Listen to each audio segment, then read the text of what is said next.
discours qui disait voilà, je suis d'origine amérindienne et les anglo-saxons américains ont volé les terres des Amérindiens.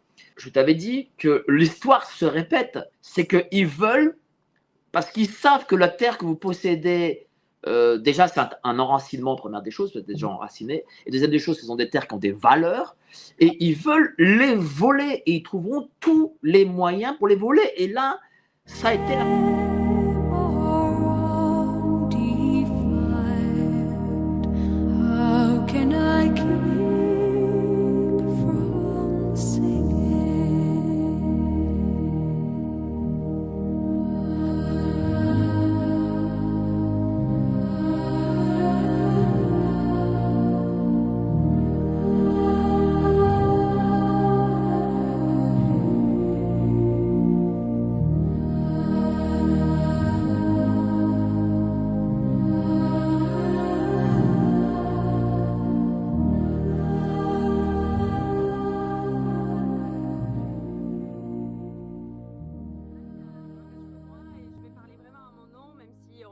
beaucoup à être dans cette même situation, mais déjà, il faut savoir que les paysans, on est quand même tous plus ou moins dans la galère parce qu'on a des normes, parce qu'on a toujours de l'administratif à faire, on a une charge mentale incroyable, malgré qu'on a un travail de fou à faire tout le temps et continuellement, et et même les agriculteurs, en fait, tous ceux qui travaillent la terre, en fait, c'est vraiment très compliqué.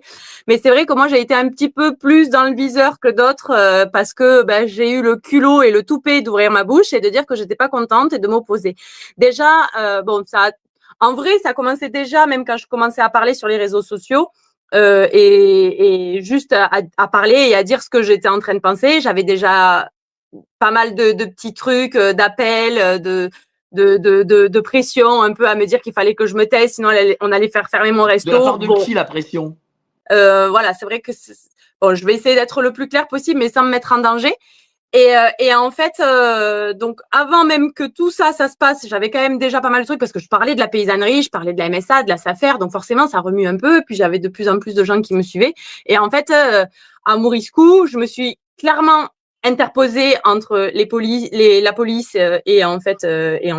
fermiers et la ferme, quoi. Donc là déjà ça a pris quand même une plus grande ampleur. Et ensuite il y a eu la vaccination obligatoire où nous on s'est complètement mis en opposition à ça avec tout le collectif libre et d'ailleurs c'est tous des résistants autant qu'ils sont. Moi, c'est vrai que je suis peut-être un peu plus médiatisée parce que j'avais fait beaucoup de travail en amont, mais eux, ils font un travail incroyable et je tiens vraiment à les mettre en avant aussi. D'ailleurs, je le dis, hein, moi, ma notoriété, elle est importante parce que j'ai tout ce monde derrière moi et parce que je parle au nom de la paysannerie. Moi, sinon, je m'en fous complètement de ma notoriété.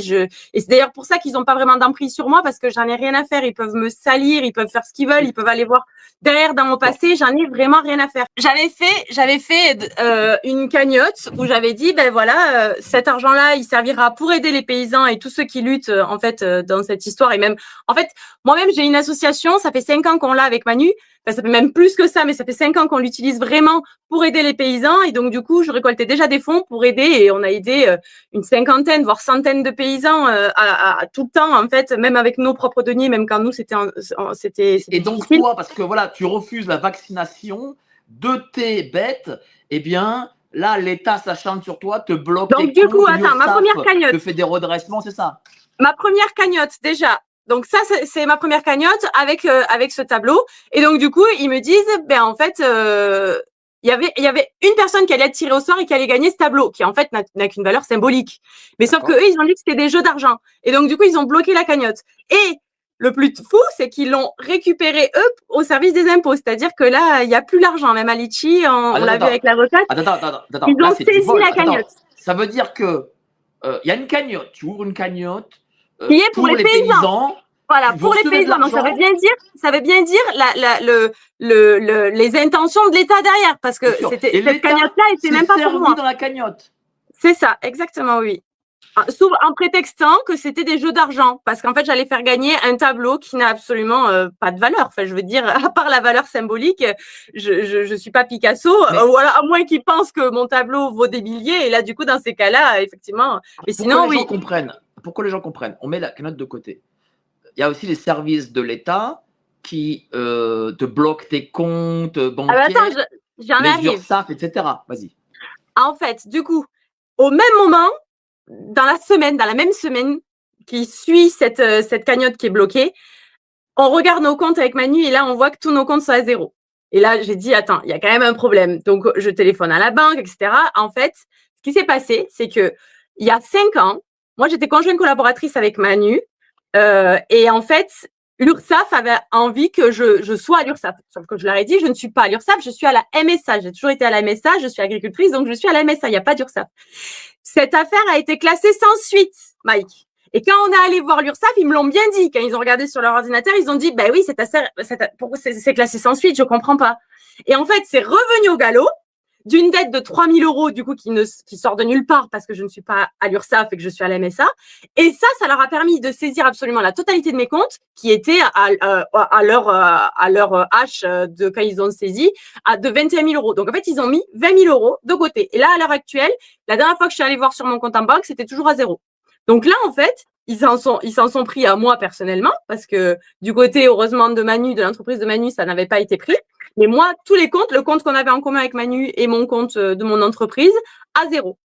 Donc, c'est peut-être un hasard, mais c'est quand même fou que dans la même semaine, alors que j'ouvre ma bouche et qui me bloque clairement la cagnotte, parce que ça, on le sait, c'est le préfet, le procureur et la juge des libertés, la même juge des libertés qui fait en sorte que les vétérinaires puissent rentrer dans les fermes en Ariège. C'est le même trio, là, qui ont bloqué ma cagnotte. Et ça, on en est sûr et certain, vu qu'on a reçu toutes les lettres et tout ce qui s'ensuit par rapport. On a affaire à des gens sans scrupules, c'est-à-dire que ils se servent sur une cagnotte, ils se servent sur tes comptes bancaires. C'est ça. Et là, comme tu es à zéro, comment tu fais pour vivre? Ben, heureusement, comme je te dis, il y a quand même le compte de Manu où il y avait 2 000 – 3 000 euros. Donc bon, mais on fait à peu près comme ça. Mais là, moi, la grande peur que j'avais, c'était au niveau en fait des employés et des charges et tout ça, quoi. C'est là où j'ai dit, mais en fait, là, moi, si je suis à zéro, parce que bon, là, on peut penser, oui, 20 000 euros, du coup, c'est une blindée. Non, pas du tout. Nous, on a 20 000 euros de charges en fait par mois. Donc en fait, on est pratiquement à zéro tous les mois, quoi. Donc là, en nous enlevant ça, ben comment je fais? J'ai les crédits à payer, j'ai les employés à payer, j'ai tous mes fournisseurs parce que vraiment, je mets une volonté de faire à payer tous mes fournisseurs chaque mois. Donc là, en fait, c'était vraiment la galère. Et c'est dans ce sens-là, en plus, le même jour, on était chez Christelle. Moi, je suis arrivée à la maison, j'étais à bout. Et je le dis, c'est une des vidéos les plus difficiles pour moi parce que j'ai toujours travaillé. Depuis mes 16 ans, je bosse. Ça fait 10 ans qu'on travaille comme des acharnés. Ça nous est jamais arrivé de demander quoi que ce soit et on a toujours été autonome, même pendant le Covid. On faisait des pizzas, on faisait des piquets, on a toujours travaillé comme des forcenés. Et là, de devoir me rabaisser, entre guillemets, à demander de l'aide, non, mais tu peux pas savoir, Mike, comment c'est pour moi, en fait. C'est moi qui aide les gens, c'est pas les gens qui m'aident, tu vois. Et ça, pour moi, ça a été très difficile, mais au final, je me suis dit, de toute façon, avec Manu, on s'est dit ça, on s'est dit, de toute façon, c'est soit on vend le resto, parce que c'était un peu notre seul espoir et notre seule possibilité, parce qu'à partir du moment, on le connaît, la descente infernale de pas les crédits payés, de ci, de ça, qui est pas payé, etc. Enfin, on la connaît, la descente infernale. Donc là, on s'est retrouvé au bout en disant, écoute, c'est pas compliqué. Soit, de toute façon, on vend, ou soit, on fait appel à la communauté et on voit, quoi. Donc, j'ai fait cette vidéo, elle m'a complètement dépassée. Je m'attendais pas du tout, Mike, à ce qu'elle ait une telle ampleur. Et ça m'a vraiment dépassée. C'est pas si évident parce que j'ai aussi le retour de la médaille. Il y a beaucoup de gens qui m'ont soutenue et d'ailleurs, ça se voit, elle est arrivée jusqu'à 300 000 euros et même c'est quand même une belle vengeance contre le préfet qui, lui, m'avait pris les 50 000 euros qui, en plus, étaient pour redistribuer derrière.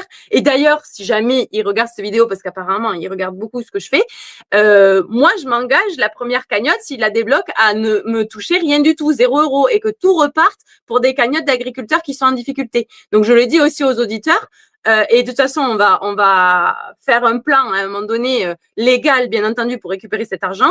Et j'attends des autres personnes qui nous regardent, de nos auditeurs, de suivre ce plan-là. Il y aura certainement des lettres à envoyer au préfet en disant, là, cette cagnotte-là, elle est pour les agriculteurs, parce que là, c'est double vol, en fait. C'est vol pour la personne qui a donné, c'est vol pour la personne qui a donné et vol pour l'agriculteur qui aurait dû recevoir, en fait. Mais moi, je me pose la question, comment cet État fait pour avoir 3 500 milliards d'euros de dette, alors qu'il nous vole, mais à des niveaux, je ne sais pas, pharaoniques, quoi. Là, ils t'ont pris, en l'espace d'une semaine, 70 000 euros que tu ne leur dois pas. et ils C'est t'ont pris ça, comme c'est ça des exactement comptes ça. directement. Et ça, je vais dire une chose, ça va prouver une chose, c'est que le jour où l'État, dans son fonctionnement, sera un peu dans la dèche au niveau de l'argent, ils prendront directement comme ça l'argent aux gens. Mais Mike, Contrairement à ce que les gens pensent. ils arrivent dans nos fermes à coups de 100, 120, entre 100 et 120 gendarmes pour vacciner des vaches. Qu'est-ce que tu veux? Ils appuient sur un bouton, ils te prennent tous tes comptes. Ils appuient sur un bouton, ils enlèvent ton électricité avec Linky. Ils appuient sur un bouton. Enfin, ils pensent qu'ils ont envie, absolument. Et c'est là où, justement, moi, c'est très compliqué. C'est qu'en fait, moi, ils ont pas de prise. On a failli perdre la ferme tellement de fois que même si un jour, on doit s'en séparer, tant pis. En fait, il y a vraiment pas de prise. Ils peuvent m'insulter. D'ailleurs, c'est ce qui se passe. Et je voulais en parler aussi parce que je me fais insulter de tous les noms, des gens qui me connaissent absolument pas et qui parlent de ma vie et de ce que j'ai fait et de ce que je suis de manière complètement éhontée. Mais je m'en fous de ce que j'ai vécu. Toi et moi, on fous. s'est revus chez Dieudonné et tu avais fait ce discours qui disait voilà, je suis d'origine amérindienne et les anglo-saxons américains ont volé les terres des Amérindiens. Et je t'avais dit que l'histoire se répète, parce que souvent, moi, j'ai interrogé des paysans, et ils me disent, oui, mais comment ça se fait que l'État ne comprend pas que la souveraineté alimentaire, machin, et tout Et ça? ils comprennent Bien très entendu, bien. Ils comprennent mais ils très le bien. comprennent très Peut-être pas. bien. Le truc, c'est qu'ils veulent, parce qu'ils savent que la terre que vous possédez, déjà, c'est un enracinement, première des choses, vous êtes déjà enraciné. Et deuxième des choses, ce sont des terres qui ont des valeurs. Et ils veulent les voler. Et ils trouveront tous les moyens pour les voler. Et là, ça a été la preuve. C'est la preuve qu'ils vont le faire parce qu'ils veulent vous assécher financièrement.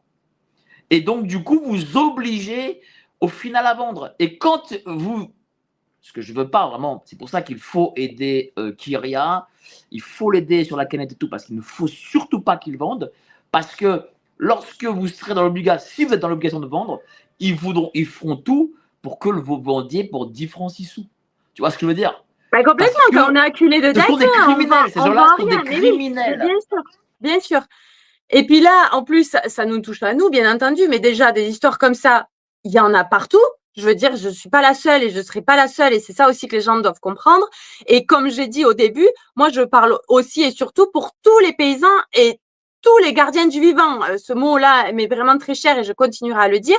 On est les derniers gardiens du vivant aujourd'hui et venez avec nous nous rejoindre, même déjà, ne serait-ce que dans votre cœur, d'en être persuadé que vous aussi, vous êtes les gardiens du vivant et qu'il faut à un moment donné leur mettre un pied de nez, leur faire comprendre que la terre, la nature et la beauté n'est pas à vendre pour personne et qu'ils ne pourront jamais l'atteindre ni l'avoir. Et aujourd'hui, si je peux porter ce message haut et fort, je le ferai de tous les moyens qui me sont à ma disposition.